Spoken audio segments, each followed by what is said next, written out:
बेटे कैसे हो आप? खैरियत से हो? बिल्कुल ठीक ठाक हो? Welcome to Lahore. Thank you so much. कैसा लग रहा है लाहौर? लाहौर तो बचपन से आते रहते हैं और लाहौर जिसने लाहौर नहीं देखा उसने तो जम्या ही नहीं। ओके। आपने ही मुहावरा सुना लेकिन होगा। आज आप लाहौर डिफरेंट पर्पस के साथ आई थी ना? आज यस। पर्पस क्या था? ट्रॉलिंग एक्चुअली जो आप सबको ही पता होगा, जो आजकल सोशल मीडिया यूज़ कर रहे हैं कि ट्रॉलिंग और हरासमेंट एक बच्ची समझ के, स्पेशली एक बच्ची समझ के कि एक बच्ची है क्या कर लेगी, क्या बिगाड़ लेगी हमारा अगर हम इसको ट्रॉल भी कर लेंगे, हरास भी कर लेंगे। तो मेरे वाले से जो ट्रॉलिंग थी ये शुरू हुई थी जिस दिन हमजा शहबाज ने ओद लिया था। ओके।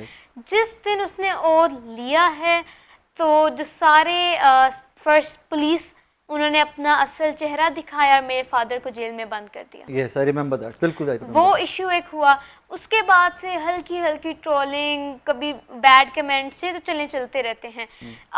एक दफ़ा मैंने एक आई डोंट नो जर्नलिस्ट हैं बहुत बड़े, 45 प्लस ईयर्स के, I don't know if age से बड़े हैं या कद से बड़े, काम से बड़े हैं? आई तो बड़े होने में दो चीजें ना, एक उम्र बड़ी होती है, काम बड़े होते हैं बंदे। आई डोंट नो उनका ब्रेन ऐसा एज से छोटा है या एज से बड़ा है, लेकिन उन्होंने लिखा कि अदाकार जो है ना वो इमरान खान को पसंद करते हैं क्योंकि अदाकार ही अदाकारों को पसंद करते हैं। सो मैंने बीच में एक तंज किया, अपना ओपिनियन पेश किया, मैंने हार्श लफ्ज़ इस्तेमाल नहीं की। मैंने लिखा कि जी अंकल आप बिल्कुल ठीक कह रहे हैं, जिस तरह चोर डाकू को ही पसंद करते हैं। तो उसके बाद yes I said that, okay. I tweeted reply. So उसके बाद I guess जो WhatsApp ग्रुप्स थे उनके अंदर मेरा नाम लेना शुरू कर दिया और एक I think वेव चली है कि चलें इस पे टूट पड़े। और उसके बाद मेरे वीडियोस के नीचे मेरी आंटी हैं हिना परवेज़ बट MP हैं PMLN की, उन्होंने मेरे बारे में नहीं, मेरी मदर की तरबियत के बारे में, मेरी फैमिली की तरबियत के बारे में कि आप बदतमीज़ हैं, जैसे वो जर्नलिस्ट हैं कहते हैं आप एक ज़ॉम्बी हैं। सो पता नहीं क्या तो क्या अब ऐसी वर्डिंग, ऐसे सेंटेंसेस ही बोले जो मैं नहीं बोल सकती।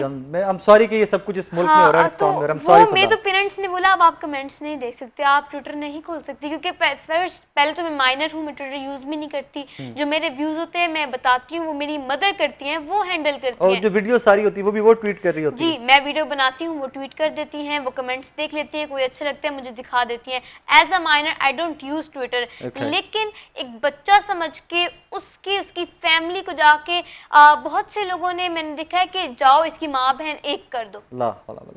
तो ये जो सब कुछ हो रहा है, क्या तब इनको नहीं दिखता जब हमारे साथ होता है? क्या सिर्फ तब जब मरियम नवाज से तो कुछ होता है? अगर इमरान खान उफ कह दे, इमरान खान हाय कह दे, तो मरियम नवाज को भाई ये कह दिया, मरियम नवाज एक औरत है और कार्ड वहाँ पर खेलने शुरू कर देते हैं। तो क्या जब मेरे साथ या और भी ऐसी आपियाँ हैं, मेरी बहनें हैं, मेरी और भी ऐसी आंटियाँ हैं, मेरी खुद की मदर है, क्या हमारी इनके सामने कोई इज्जत नहीं है? क्या हमारे हकूक नहीं है?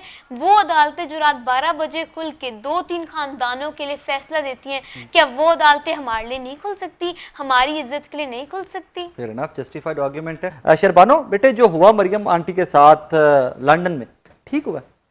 आई गेस नहीं, बिल्कुल भी नहीं ठीक हुआ। क्यों? क्योंकि एक औरत जो है उसको तो खैर यहाँ पर एक बात आ जाती है औरत कार्ड, लेकिन नहीं, एक तो वो अकेली भी थी, ऊपर से उनकी पर्सनल लाइफ है, वो जहाँ भी जाए। लेकिन ये जो ट्रोलिंग है, किसी को उनके सामने आके ट्रोल करना, ये शुरू किसने किया? ये इसी PMLN ने किया। क्यों किया शुरू औरतों को ट्रोल करना? क्योंकि 80% जो पाकिस्तान की औरतें हैं वो PTI को सपोर्ट करती हैं। जिस तरह बुशरा आंटी के साथ हुआ, जिस तरह आंटी शीरी मज़ारी के साथ हुआ, तो जो ये इन सब के साथ हुआ है, ये भी एक आप कह सकते हैं एक रीजन बनता है कि उतना ही गलत है जितना मरियम औरंगजेब के साथ जो हुआ वो गलत है, इतना ही गलत है। गलत तो तीनों के साथ। अगर हम लोग उन लोगों को कंडेम करते हैं कि इनके साथ बहुत बुरा हुआ है, तो फिर हमें मरियम औरंगजेब पर भी करना चाहिए। एक वो अकेली थी, दूसरी वो एक कह सकते हैं इतने ज़्यादा आपके इर्द गिर्द पीपल सराउंड हो जाएं तो हर किसी का अपना अलग ओपिनियन होता है, अपनी पर्सनल लाइफ होती है, तो उसमें हमें इस तरह उनको इंटरप्ट नहीं करना चाहिए और इस तरह ट्रोलिंग इर्द गिर्द। So I just totally disagree with that. हाँ, नहीं होना चाहिए था। बिल्कुल। दो के PMLN आपके साथ जो भी कर रही है उसके बावजूद नहीं होना चाहिए था। देखें, अगर आप लोग जैसा भी करेंगे हमारे साथ वैसा तो रिस्पॉन्स आएगा, लेकिन हम लोग क्यों नहीं करेंगे? क्योंकि हमने उन जैसा नहीं बनना। हम तो फिर दिखाएंगे हम उन जैसे। मरियम बीबी नहीं बनना चाहती हैं आप? नहीं बनना चाहती? आप तो सारी वीडियोस में बनती हैं। नहीं, एक्चुअली मैं बस दिखाती हूँ कि वो जो सोच रही हैं वो क्या है। और कभी भी मेरा ये नहीं था पॉइंट कि मैं वो बनूं। तो वो जो अंदर सोच रही थी मैं उसको उनको उनको उनकी जिस तरह प्रेजेंट होकर दिखाती हूँ और उनको सब लोगों के सामने लाती हूँ कि इनकी कैसे पता सोच क्या चलता है वो क्या सोचती है?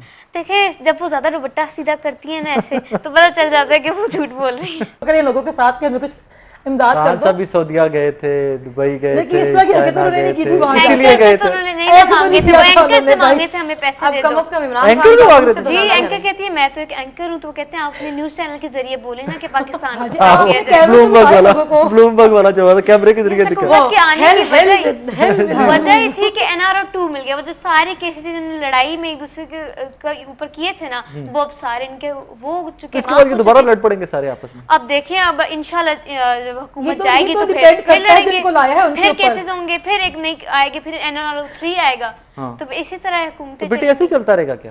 देखिए पहले तो चलता था। हाँ। रिजीम चेंजेस कोई नई बात नहीं है, पहले भी होती थी। हैं? पहले भी अमेरिका के फैसलों से हमारा पाकिस्तान चलता था। Okay. लेकिन इस रिजीम चेंज में जो एक चीज़ जो मुश्किल थी इन लोगों के लिए, जो एक चीज़ ये थी कि ये क्या होगा, इन्होंने तो मुश्किल डाल दी हमारे प्लान में, वो थी अवाम। अब वो अवाम में क्या था? शऊर। जो शऊर कहाँ से आया? इमरान खान से।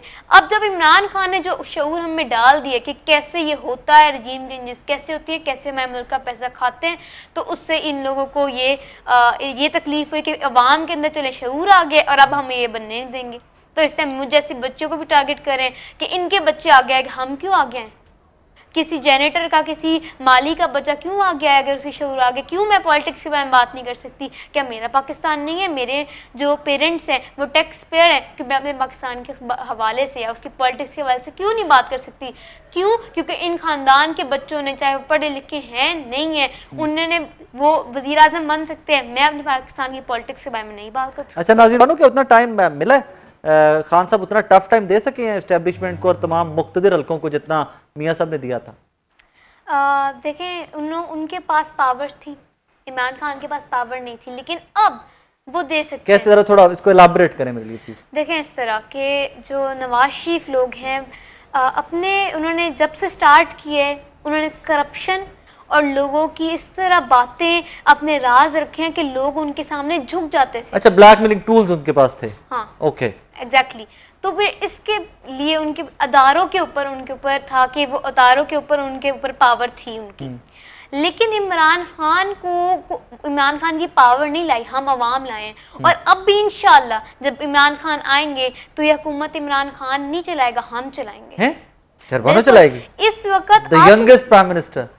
नहीं हाँ। सिर्फ मैं नहीं, हम Okay. सब इधर सेक्ट में जो भी बैठा है, जो भी इमरान खान को सपोर्ट कर रहा है वो लाएगा। इमरान खान तो के पास बेचारे वो जो power नहीं सपोर्ट करते कि उनको मार देंगे, उनका क्या कसूर है? पाकिस्तानी तो है ना, political differences is fair enough. उनको उनका हक देंगे हम। ये बताइए पाकिस्तान एक्चुअली चला कौन रहा है और मुस्तकबिल क्या है? पाकिस्तान का कि जो चला रहे हैं क्या वही चलाते जाएंगे? आपसे स्टार्ट करते हैं। जो खैर अभी तो चला रहे हैं वो हमारे लिए अब आई डोंट नो मैं कह सकती हूँ कि ताकतवर इदारे हैं।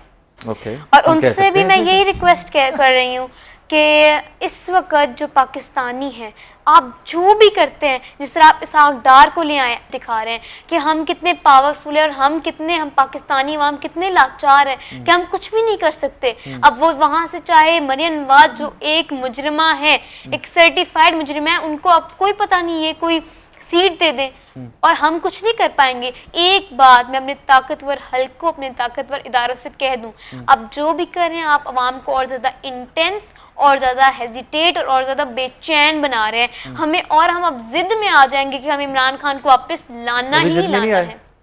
जिद में तो हम आ गए। अब जैसे सागडार को ले आए, जो भी कर रहे हैं इसमें ये हमें और जिद्दी बना रहे हैं कि हमने अब अपने फैसले खुद करने हैं। अब चाहे हमें लॉन्ग मार्च जो है ऐलान कर दिया जाए लॉन्ग मार्च का, हम लोग आएंगे। क्यों आएंगे? 25 मई को क्या हुआ था, क्यों नहीं जा सकते? 25 मई को मैं गई थी। आप तो पहले ही पहुंच गई थी ना, आप तो पहले ही चली गई थी सारे उससे पहले। बिल्कुल 25 मई को जो हुआ, जिस तरह औरतों का चार दीवारी के जो हकूक से उनको पामाल किया गया, उसके बाद से जो लोग नहीं भी गए थे उन्होंने कहा अब तो हम जाएंगे लॉन्ग मार्च में। इनकी क्या हिम्मत है कि अगर हम अपने पाकिस्तान के लिए बाहर निकल रहे हैं, हम अपने राइट्स के लिए निकल रहे हैं, तो ये हमें आगे हरासा करें। और हरासा ही क्या था, हमें जिस तरह मुझ पर, मेरी फैमिली पर शेलिंग की गई, क्या मैं बच्ची नहीं हूँ, क्या मेरी मदर औरत नहीं है, वहां पर और जो औरतें थी जिनको हरासा किया गया, जिनके ऊपर शेल्स फेंके गए, तो क्या वो औरतें नहीं थी, क्या उनके हकूक नहीं थे?